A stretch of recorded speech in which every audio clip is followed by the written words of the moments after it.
sorry to be so dramatic. And good luck. We keep it going for cigars. Thank you. Thank you so much. Thank you so much. I'm glad that we had this. I love the drama. Thank you. It's not that dramatic. We can hang. You guys have fun? Thank you. I love it. Wow. Thank you so much. Can we get another round of applause?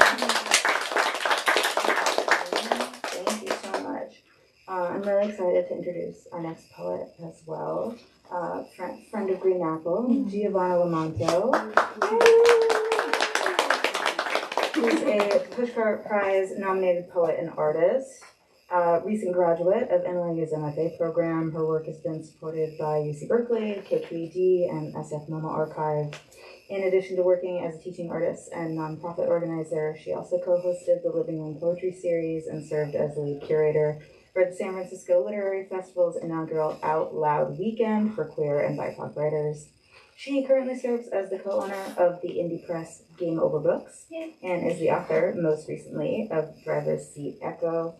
She lives in Oakland with her partner and their lionhead bunny, Maggie. Let's give one more hand for Giovanna.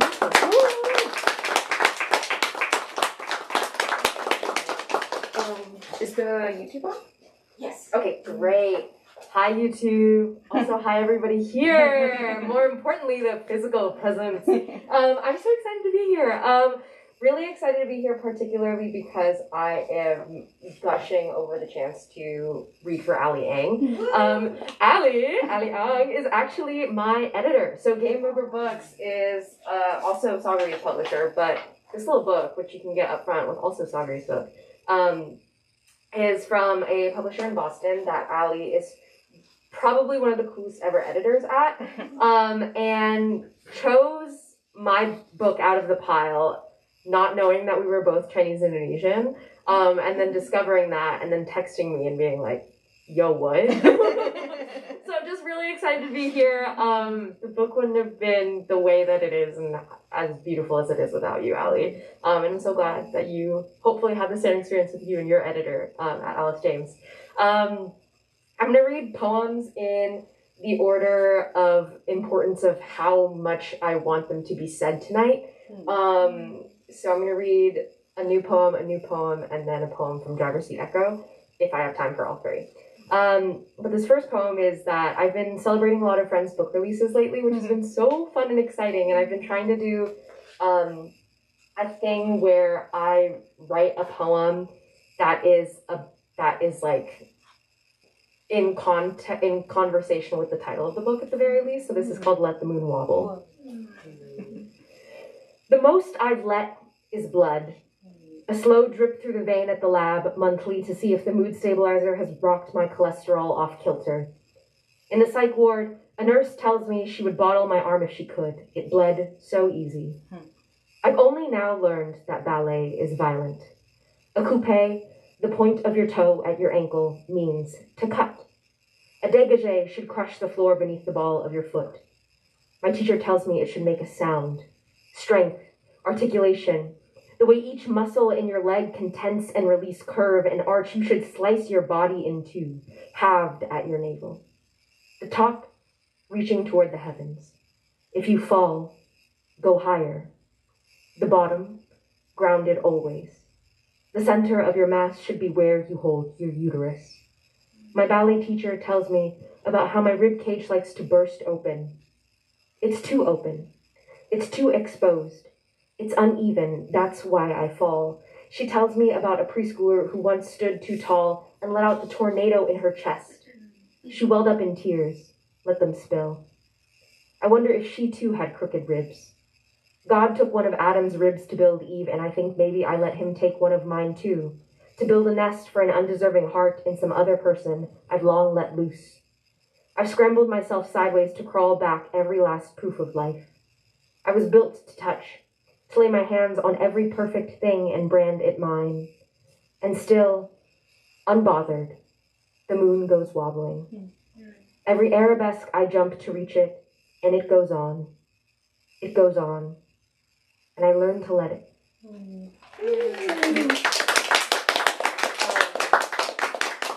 Thank you. Also, you have my express permission to record and share. That's Jill. This next one is also a new one. It's called Do You Remember Hopscotch? I wrote it at for a fundraiser that I did a while ago for a family in Gaza at Friends and Family in Oakland, which is now closing. So if you are looking for a cute date night at a queer-owned bar before the end of the year, make a reservation at Friends and Family. They have such good food. This is called Do You Remember Hopscotch? Chalk on pavement. Scratched thick and pastel, numbers backwards in the years before we crossed our fingers hoping arithmetic was just a ghost story to be told by older siblings who wanted us to burn the bark on the floor of a playground to mortar and pestle the lines we'd jump over flamingo-footed, as if we could reach the next spot without injury or scar, face cracked open with laughter. All of us there jumping borders because they were all make-believe, because they were built to be, because they weren't the Pacific Ocean, deep and cavernous beneath the plain that housed me in my mother's womb as she soared across the biggest blue chalk line for Mother Nature's haughtiest challenge, a dare that families only gamble on when in 1998, the United States CIA staged a coup in Jakarta to kill Chinese Indonesians in neighborhoods in kampungs and blame it on the student protesters that had agreed to ceasefire the night before the city burned itself to pieces. My parents, an airplane-shaped shrapnel from a Molotov explosion that birthed a baby on the other side. Maybe this is a story of hopscotch. How before I was born, I was fucking with barriers and dreaming of what should have been. How mothers with depression often birth colicky babies, and how every night at sunset when the dusk met the horizon, I would sob for nothing, just for living. Hopscotch is a game of fill in the blank, meaning I don't know a single pair of children who can agree on which number goes where, like how my doctors play with diagnoses every day, and I always think they're right.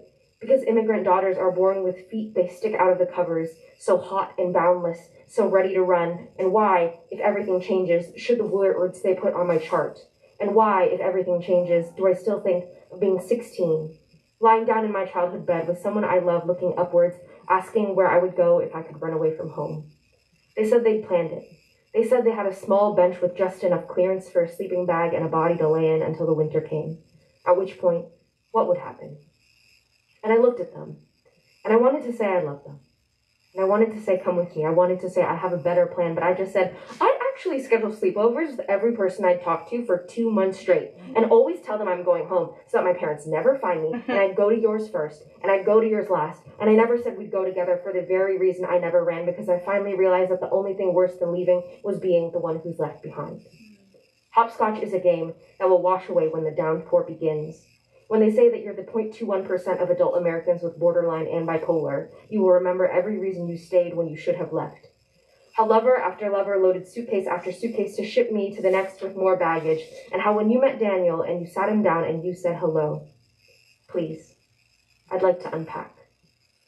You tell him about the fires you'd never seen and the burning you'd always felt deep in your limbic system, climbing into every last paranoia of yours, screaming unloved and unlovable, into the cavernous inner eardrums so belligerent they're obscene, and you'd always loved shouting fuck when you burnt your tongue on food you couldn't wait for, impatient and impulsive. I cut my hair myself, and the doctor asked me questions like, do I have a job? Do I talk to my family? Am I in a healthy relationship? And how I can finally say yes to all of it. I can swallow saltwater taffy, spit out the ashy tar in my lungs, wrap unpicked fingernails in cheap rings for nights I'm out dancing until bedtime, because according to her, I'm the most well-adjusted BPD patient she's ever seen. And I'm so fucking proud because I've been running for generations, and I finally landed at the Hopscotch 10, the chalk-lined finish. And when I look up, I see the apartment I love, and the people who stayed. And I think of all the times I've never known a limit.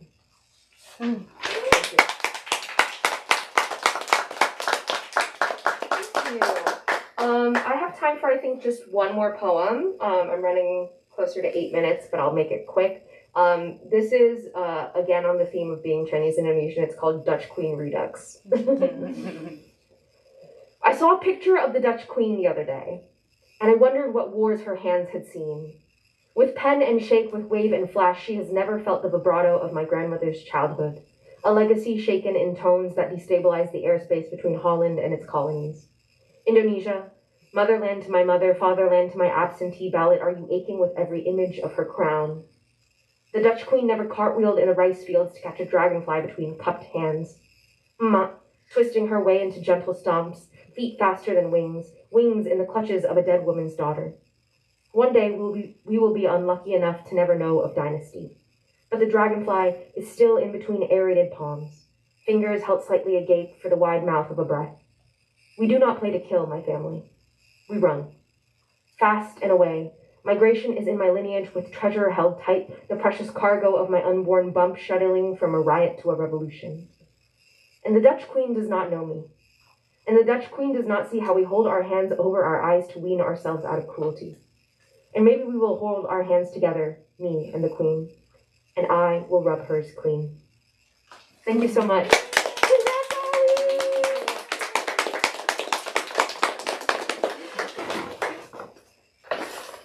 Hey, can we give one more hand for Giovanna? While I can't, I'm going to do this plug for these cool postcards that Giovanna made with her photography and writing on them. Wait, actually, really quickly. So the postcard sets are like $10, but actually tonight, because I'm really moved by the Bookworms for Gaza, if you donate 10 or more to the Bookworms for Gaza campaign, you can just grab one. Oh my So, God. yeah. Thank you so much, Giovanna. That was really sweet. Even more incentive. Wow, who knew? I'm very excited to introduce our final reader, the reason for the evening and the reason for the season. Ali Ong is a Gaysian poet and editor. Listening is here from Seattle. Their work has appeared in The Rumpus, Muslim Magazine, Emily, and elsewhere. Ong is a 2023 National Endowment for the Arts Fellow and McDowell Fellow. And their poetry collection, Let the Moon Wobble, is out now from Alice James Books and is the reason we are here tonight. Let's give one more hand.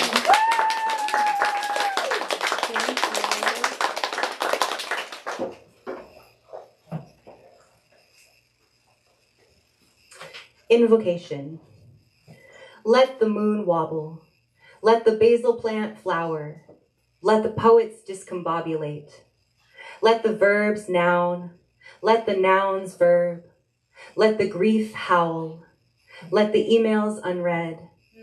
Let the land speak. Let the oceans revenge. Let the people free. Let the people free. Hi. Hi, thank you all so much for being here. This is super exciting. This is kind of the first out of town stop on my little book tour, and it feels really special to do it here, so thank you, Car.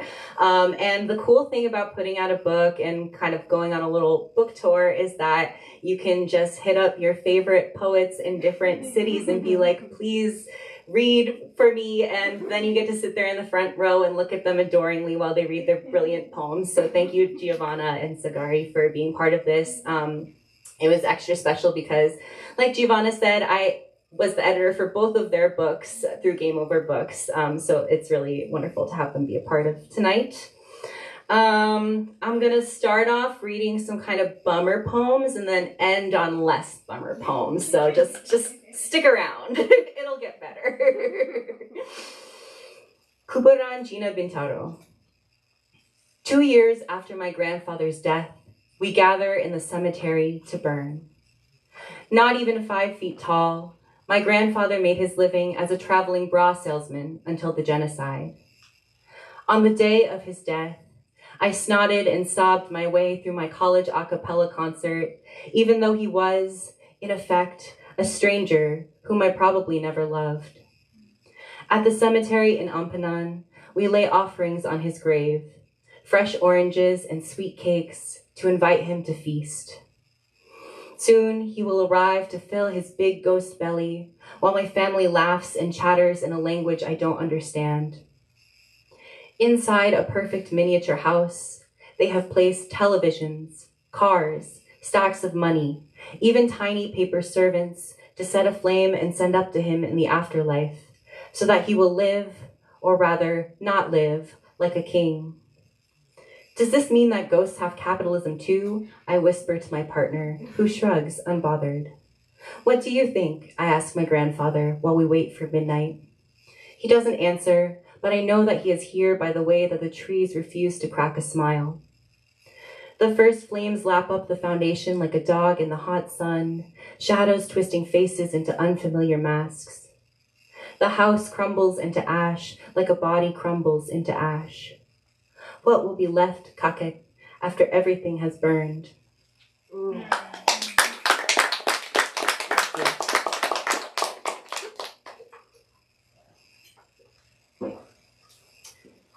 The moon, abstracted by clouds, becomes a symbol for longing.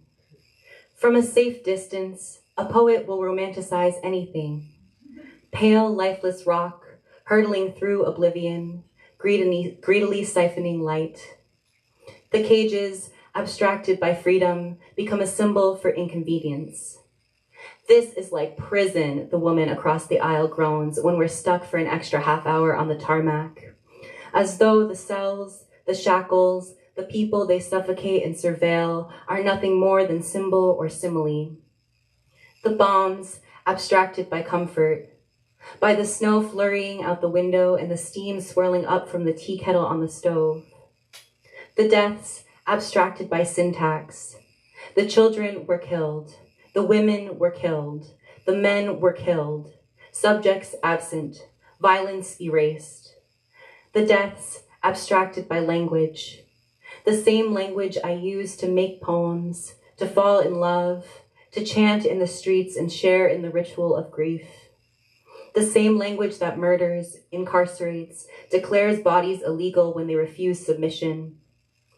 I want to say what really matters, and I want to say it plain. May every colonial regime collapse within our lifetime. May each border crumble into dust. From Palestine to West Papua, from Puerto Rico to Hawaii, from Congo to Sudan, from the river to the sea. May every martyr's memory take root in the soil of a liberated land. May every oppressed tongue know the taste of water, honey, freedom, freedom.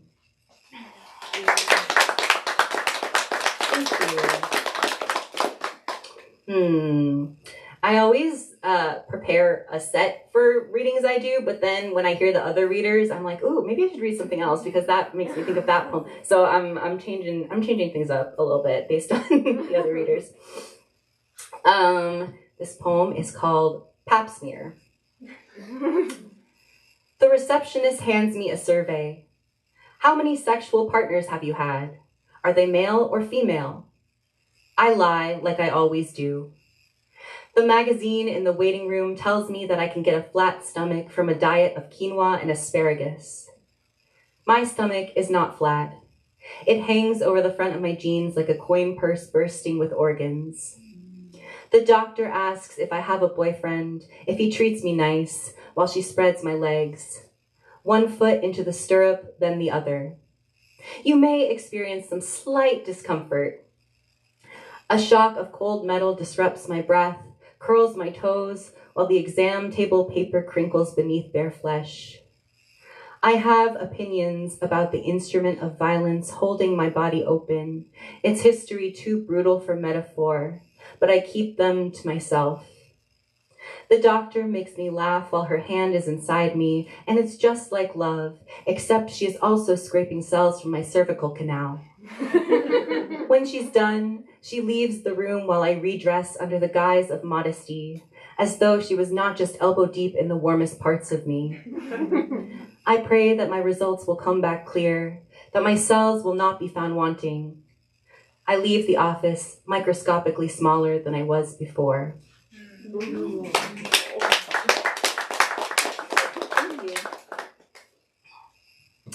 Year of the Pig. My mother, my father, and I were all born in the year of the pig. The three little pigs, my mother called us. Quietly, I resented our shared pigness. Anything would have been better than that ugly, snout-nosed creature, all dirt and gluttony. To be as ferocious as a tiger, as clever as a monkey, as lovable as a dog. Does every animal long to be a different kind of beast? Does a snake lie tossing and turning in its snake bed, dreaming itself a fearsome dragon, awakening with flames still white-hot on its tongue? I have been known to talk with my mouth full, to leave cracker crumbs in the bed sheets, to abandon my dishes soaking in the sink for days at a time, to let my produce grow fuzzy and forgotten in the drawer. The main difference between a pig and a hog is their level of domestication. In a dream, I roll around in the mud, snorting and squealing in delight. Despite my skin, despite my manners, despite the dust bunnies holding assembly beneath my bed, more than anything, I want to make my people proud. When I say my people, I mean those who have held my hand through heartbreak and bad acid trips, those whose names have been forgotten or erased, those whose blood I do and do not share. My father, brown, is an immigrant, I say to my grandmother, white, at the dinner table after she has tired out another tirade about immigrants ruining the country. I'm 14 years old, teeth newly unmetalled. My cousin's jaws halt mid-chew. Silence deadens the air around me. Wild hogs are only known to attack humans in rare circumstances, when they feel cornered or threatened. They will lunge towards their assailant, tearing through tissue and tendon. That's different, my grandmother tells me, flustered. I mean the ones who sneak in over the border. Feral swine are called by many names, writes the U.S. Department of Agriculture. No matter the name, they are a dangerous, destructive, invasive species. I am only as dangerous as the world demands me to be. Inside my closed mouth, my canines sharpen. To protect native wildlife, hunters in Texas are given unrestricted license to kill hogs freely, able to shoot as many as they wish, or capture and sell them as exotic meat. The goal is not eradication, but control. In a photograph, I hold my father's hand outside the courtroom at his citizenship ceremony. We each wave a tiny American flag and wear a dazzling American grin.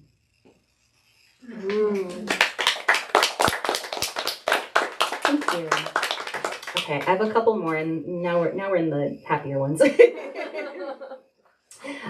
This next poem is kind of like a series of little poems. It's called Fruit Etudes, after Marilyn Chin wrote also Fruit Etudes, and she did these like mini poems after different fruits, and I was so charmed by that I wanted to write my own Fruit Etudes. Blackberry. Invasive species according to whom? Inconsiderate, perhaps, choking out your neighbors by slurping up all the light. Still, when I spot you glistening and fat on the vine, I want to weep sticky tears of joy while I toss you into my mouth. Tomato. Like you, I've been mistaken for a vegetable. When you're as dependable, hardy, and thick as we are, people forget you're still just a tender little fruit. Rambutan. Hairy alien testicle on the outside, slimy alien egg on the inside. You delicious freak of nature, I'd scour every bustling market and every last Chinatown on earth just to find you. Durian. How I long to be more like you, audacious in your stink, your funk, despite the disgust that bubbles up in every room you enter. Anyone who has never braved your jagged armor, your brazen stench, to devour the creamy meat beneath, doesn't know what they're missing. Mango. The world doesn't need more mango diaspora poetry, proclaims a viral tweet. I hit the block button. Dear Mango, my sweetest childhood friend, my most sinless indulgence, you deserve every poem you get, including this one.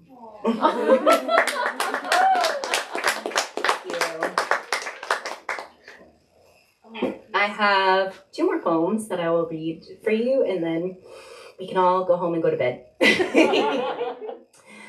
This poem is called You Deserve the World. During this latest shiny new catastrophe, while I lie in bed and luxuriate in the silk of my sadness, a friend's text lights up my screen. You deserve the world. Not this world, hostile and unkind, but the one we are building in the lines of poems, in our wildest melatonin dreams, in the dirt of our gardens and the recipes passed down to us in a language that we have not yet forgotten. I catch glimpses of it in the tsunami of voices that floods the streets after another life is snatched from a mother's grasp, their demands for justice impossible to ignore. I feel it in my friends' deliberate knuckles massaging coconut oil into my scalp, how their steady hands unworry my brow. Everywhere I look, aliveness. I open my cupboard to discover the plump red face of a tomato that I forgot to turn into pasta sauce, now blooming soft tufts of mold, the stubborn insistence of life in even the harshest conditions.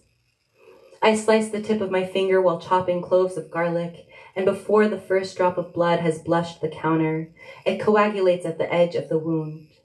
A miracle, this body, how it has already begun to heal before I've even registered the hurt. When I say you deserve the world, what I mean is this is not the first apocalypse we have survived. The world has ended before and before and before, and for some, there was no after. We have watched its rind cracking open like a freshly broken heart, and each time we build and rebuild. We kiss our houseplants on their leafy foreheads before we go to sleep. We dress our bodies in the most brilliant light. We dance like the empire is dying, water the ground where it once stood, and watch what blooms, lush and verdant, in its wake. Thank you. I have one more poem for you all. Thank you so much for being here. It really means a lot to me to celebrate my book with you all. Not gay as in happy, queer as in death to cops and politicians. May they live their every waking moment afraid of what the people will do to them. Not queer like a rainbow slapped onto a Wells Fargo debit card. Gay as in let's hurl a Molotov cocktail through the window of the bank at nightfall and kiss while we watch the glass shatter like a supernova.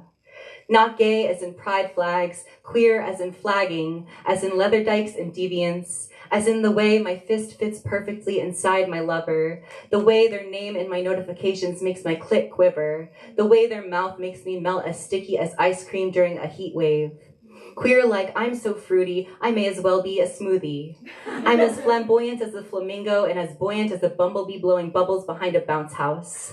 Gay like the ex-girlfriend of my ex-girlfriend is my ex-girlfriend, and we're all going dancing in matching pleather pants. This Pride Month, I'm partnering with the freaks and the fairies to strike fear into the hearts of fascists.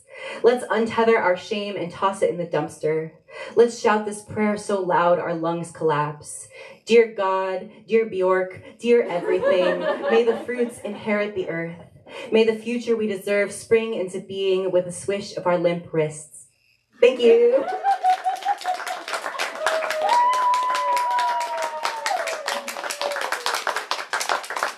All right, keep it going for Allie. That deserves a round of very gay applause. Thank you so much. Many congratulations that you have this book in the world. Thank you for letting us celebrate it. Giovanna, thank you for being a part of this as well, and we got to hear your work. Thank you all so much for being here and sitting in this queer poetics that we've all put together. I'm deeply appreciative. I will be brief and let you know that we have books by three of our poets at Front Register. You can find them there. You would be willing to sign them? Yeah. Yeah. Okay, they're willing to sign them, so you can come up and do that. Books at the front, sign back here. If you have any other questions, let me know. Otherwise, thank you so much. Let's give our poets one more hand. Thank you so much. This was so nice. I'm so glad to hear you aloud. Yeah. Wait, Allie, you have to sign that copy. I also have pens. Oh, thank you. I've got my fun gel pen. I don't have a fun gel pen, Will unfortunately. you take a picture of me and Yes. Giovanna? Yeah. Okay, wait. Well, Wait, Daniel, you can do it with the three of us and Car. Great. oh, yeah. Okay. Yeah, you too, and then I'm happy to hop in at some point. You throw your baby on the floor. Yay! Yay, lovely. Okay, now Car. Yay! And did you get one with the sign out front? You have to take one with the sign. Oh yeah, it's important. I will. I will do that. Also, here's a copy of what the Moon Thank Wobble you. version. Oh, I will treasure this. Yes.